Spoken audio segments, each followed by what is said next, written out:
ललकार पाकिस्तान के ऐसे कमांडो की दास्तान जो लड़ाई झगड़े को पसंद नहीं करता था। सियासत ने, हालात ने और पुलिस ने उससे उसका प्यार छीन लिया। वो आदमी बेजार हो गया। फिर एक दोस्त ने उसकी ज़िंदगी बदल दी। वो दिन ब दिन फुलादी जिस्म और इरादों का मालिक बनकर अपने और मुल्क दुश्मनों पर टूट पड़ा। दास्तान की तरफ चलने से पहले चैनल को सब्सक्राइब करें, लाइक करें और शेयर करके अपनी मोहब्बत का सबूत दें। शुक्रिया। ललकार किस्त नंबर 8181। चौहान मुझे वही छोड़कर तेजी से बाहर निकल गया। उसके अंदाज से अय्यान था कि कोई गड़बड़ है। शायद ये पालतू हाथी आउट ऑफ कंट्रोल हो गया था। मैंने खिड़की से बाहर झांका। राहगीरों में खलबली नजर आ रही थी। वो आवाज़ की तरफ जा रहे थे। कुछ वहीं कोने खुदरों में खड़े डरी हुई नज़रों से हलचल के मरकज़ की तरफ देख रहे थे। तब 3-4 सब्ज़ वर्दियों वाले घुड़सवार तेज से घोड़े दौड़ाते आवाज़ की सिमत चले गए। इनमें सफ़ेद कपड़ों वाला एक 15-16 साल लड़का था। अपने घोड़े और लिबास के एतबार से वो इनकी में मुमताज़ दिखाई देता था। उसके कंधे से एक सुनहरी होल्स्टर जुड़ रहा था। मैंने अंदाज़ा लगाया कि यही छोटे सरकार का छोटा भाई कंवर बाबू है।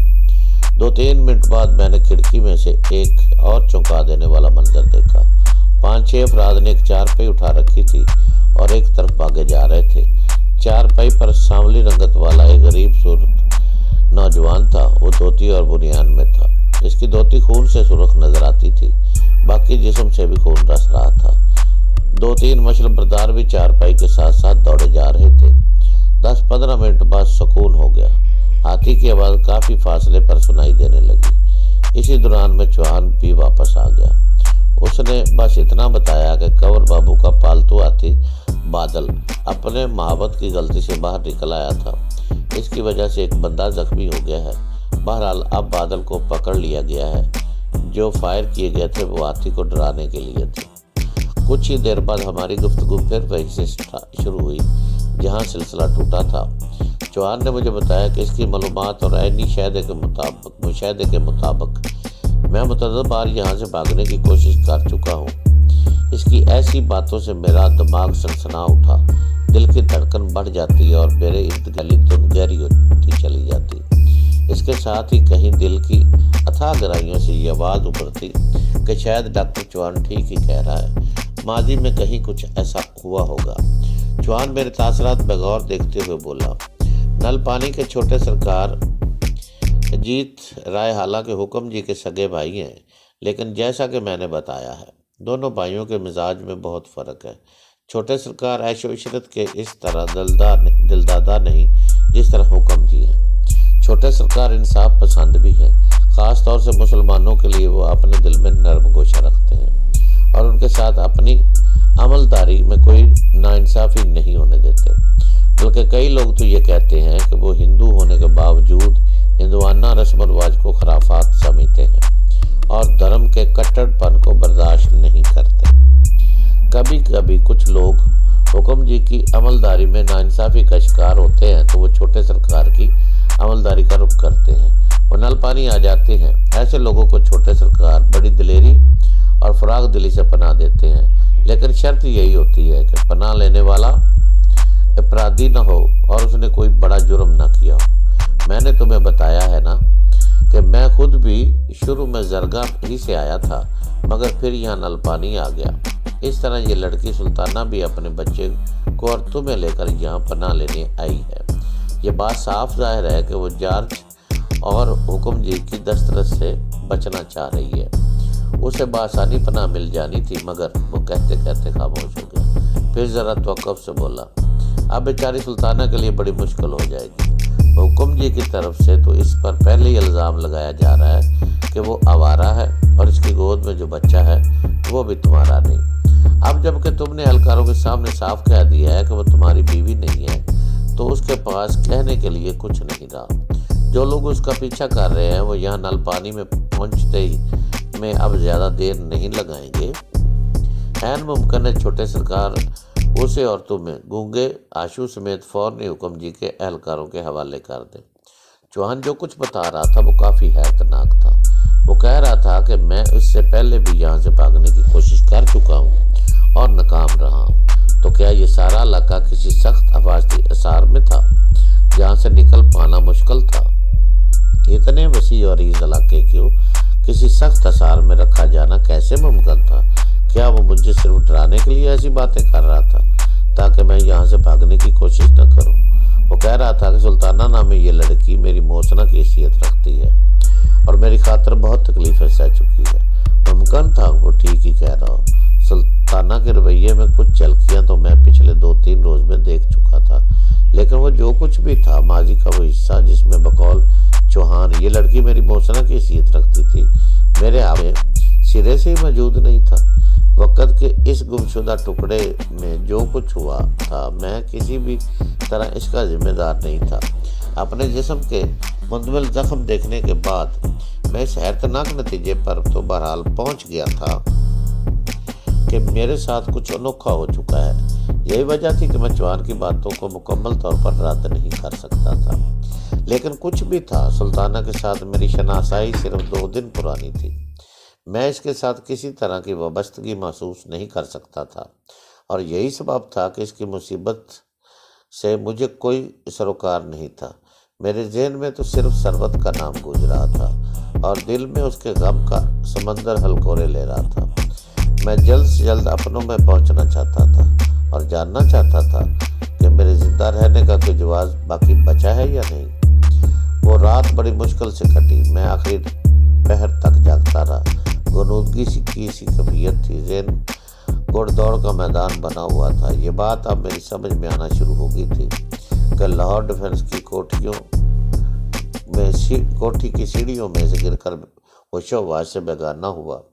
اب میں اپنے ہوش و حواس میں واپس آ گیا ہوں، لیکن اس دوران میں ناقابل یقین طور پر 1.5-2 سال کا طویل عرصہ گزر چکا ہے۔ اب وہ عرصہ میری یادداشت میں موجود نہیں۔ آخری پہر مجھے نیند آ گئی۔ آنکھ کھلی تو کافی دن چڑھ آیا تھا۔ نیلی جھیل کے کنارے اس وسیع و عریض بستی میں زندگی رواں دواں تھی۔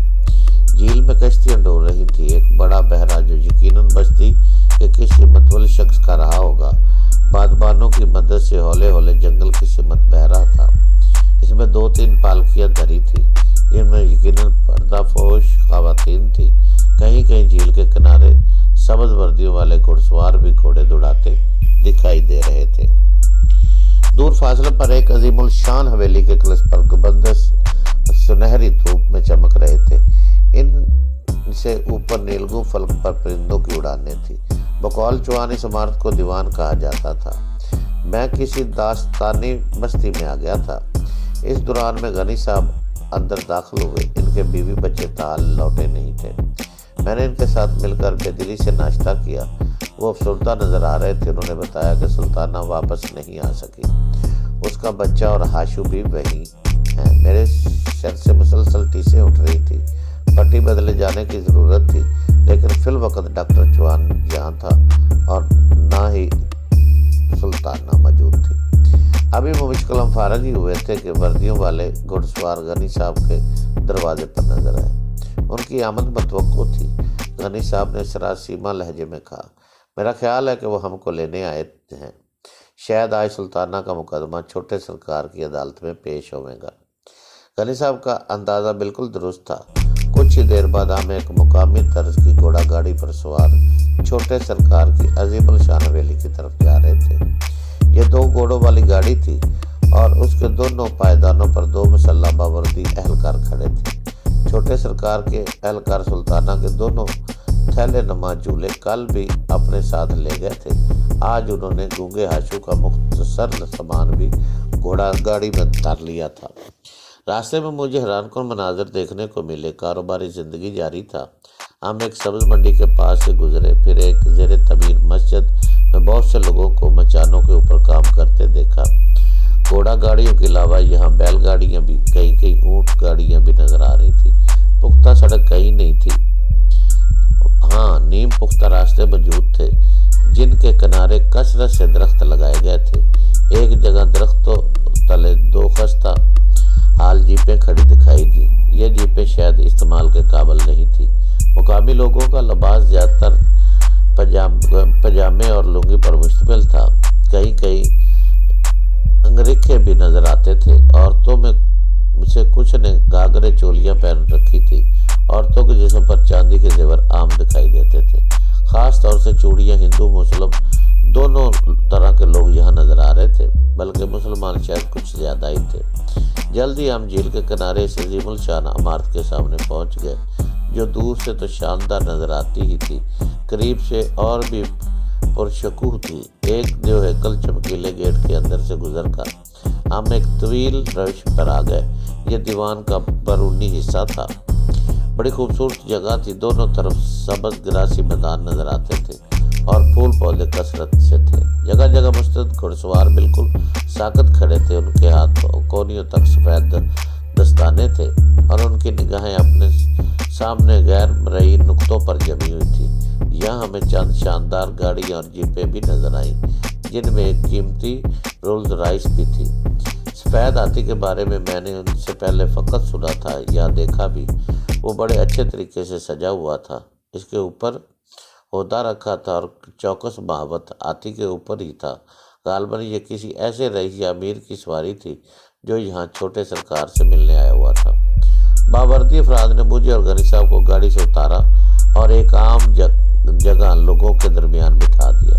यहाँ मुझे 2-4 ऐसे अफराद भी नजर आए जिनकी मुश्कें खास किस्म की रस्सियों से कसी हुई थी। जल्दी मुझे अंदाज़ा हो गया ये लोग मुख्तलिफ मुकदमात में पेश होने के लिए यहाँ